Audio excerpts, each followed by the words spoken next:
And now let's check in with KRQE News 13 anchor Elizabeth Alvarez, who has the morning's news headlines. Pretty in purple. Good morning, Thank you. Elizabeth. Good morning, ladies. Good morning. Happy Thursday. Good morning to you at home.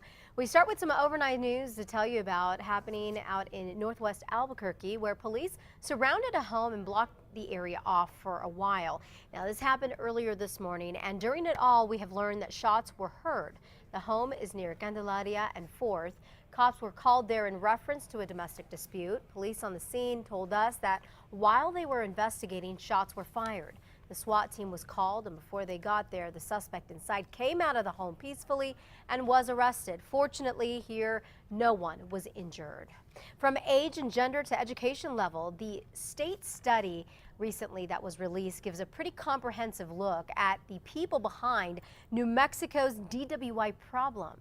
The Department of Health looked at about 10 years worth of convictions and other data from 2000 to 2010. Now, according to the study, a single Hispanic male under 35 years old without a college education is the most common DWI convict in New Mexico. The study also found that 25% of convicted drunk drivers were unemployed. An Albuquerque police officer is cleared of shooting and killing a known gang member.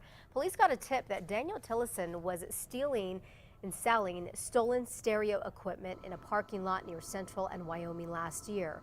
Officer Martin Smith blocked the suspect's SUV. Then he says Tillison rammed it into Smith's patrol car. Well, Smith says that he saw a dark object in Tillison's hand, thought it was a gun, and shot and killed him. The dark object turned out to be a cell phone. Police say Tillison did not have a gun, but prosecutors say the shooting nonetheless was justified. A special job fair happening today for veterans, National Guard soldiers, and those in the reserve. The third annual New Mexico Veterans Business Expo and Job Fair is from 8 to 4 at the Convention Center in downtown Albuquerque. Veterans who actually own a small business will be networking with prime government contractors. Veterans will be able to apply for jobs with them and other companies as well. The job fair is free for vets. Governor Susana Martinez has sent letters to U.S. lawmakers urging them to give Los Alamos National Lab more money to clean up radioactive waste.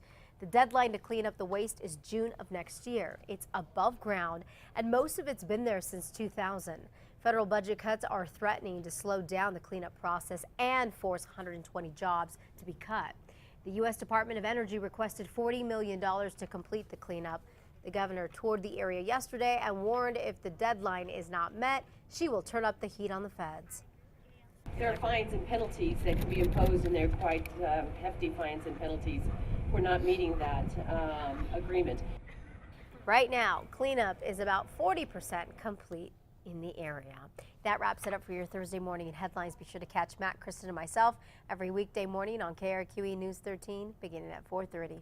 All right, ladies, going to send it back to you. Well, thank you, Thanks, Elizabeth. Feel better. I hear those Thank allergies. Oh. Yes, it really did a number on me this week. I know. Feel better, hon.